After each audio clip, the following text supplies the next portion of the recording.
is from.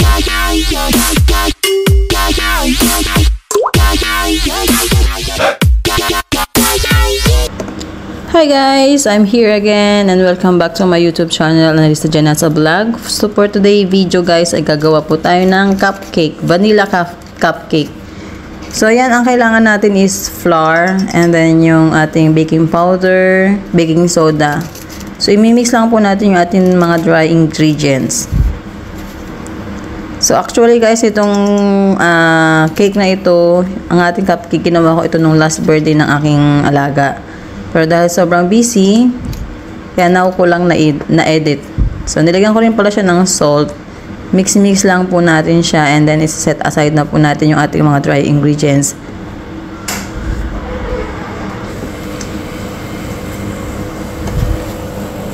So tutungo na tayo sa ating butter. So kailangan lang natin yan guys, yung butter, sugar.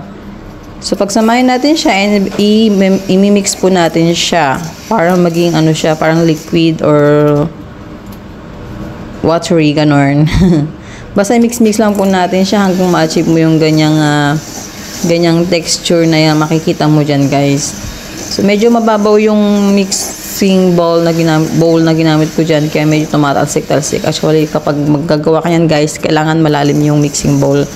Kasi may laman kasi, kaya hindi ko na gamit yung malalim. So ang daming nasayang din yan.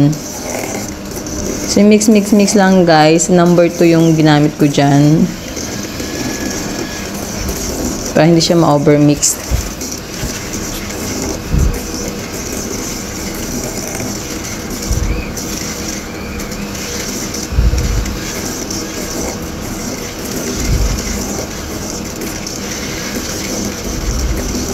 Medyo matrabaho din siya kasi medyo matagal para ma-achieve mo yung texture na kailangan natin.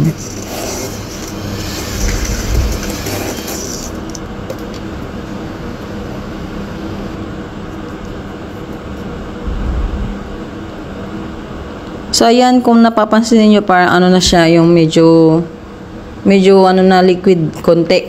Dadagdag natin yung ating itlog 1 by 1 only.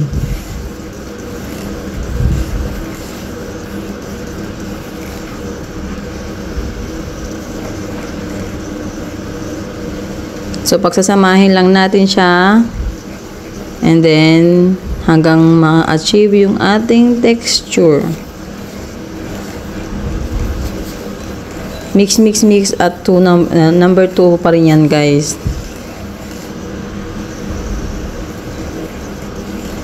And then next ingredients natin na ilalagay dyan is yung ating vanilla flavor.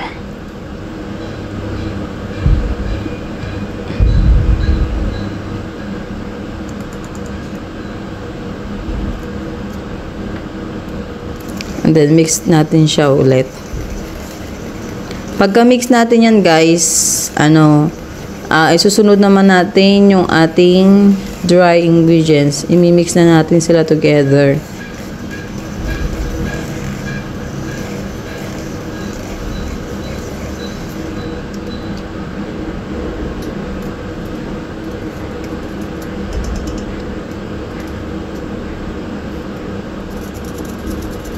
So, sinif pala natin yan guys para at least walang lumps na may iwan. I mean, yung mga bubuo na flour. And then, konting mix lang. After is gagamitin na natin ng spatula. Medyo nagtatalsikan nga yan guys kasi nga yung mixing bowl ko is mababaw lang. So, ayan, i-combine lang natin siya and then i-transfer na po natin siya sa ating cupcake molder. Combine mo lang siya hanggang mix siya together. Munti ko na palang makalimutan, may gatas pa pala tayong i-additional dyan. I-add 1 cup na milk po yan guys.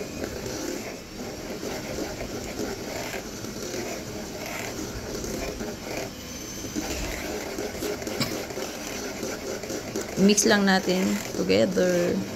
Medyo nag-lumps yan. Siguro yung pag-mix ko ng butter. Kailangan kasi yung butter mo medyo ano na siya. Yung malambot na talaga. And then yung ating remaining dry ingredients, idagdag na natin. So half lang pala guys yung nilagay ko kanina.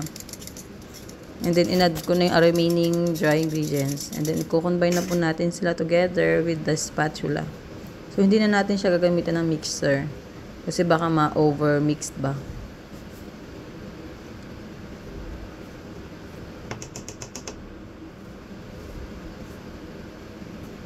Kasi medyo pangit din kapag na-overmix.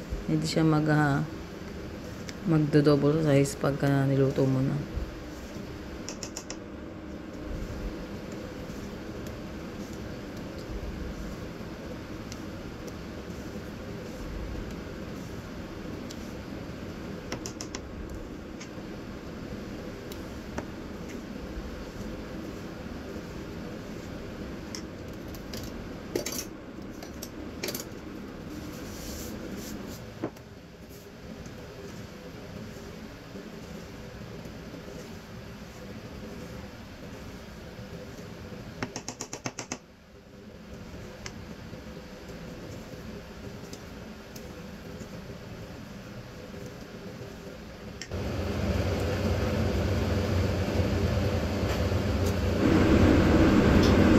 Ayan, transfer na po natin siya sa ating cupcake molder.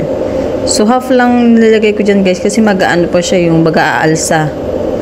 Kaya kailangan hindi mo siya pupunuin kasi aapaw. Actually, yung iba nga dyan medyo umapaw din eh. Kasi nag-expand kasi siya, nag-expand.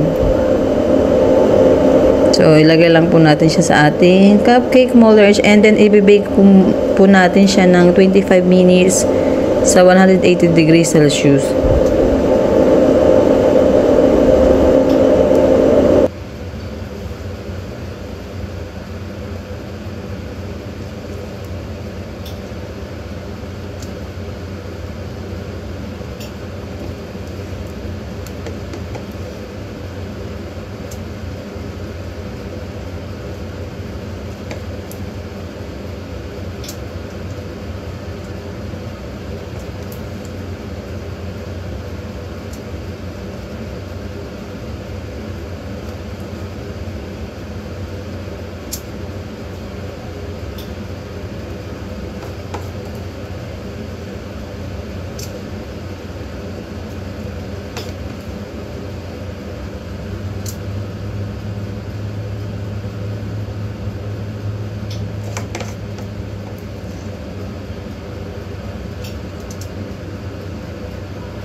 So, ayan na guys, yung ating final cupcake. Thank you so much for watching! The trap is sprung.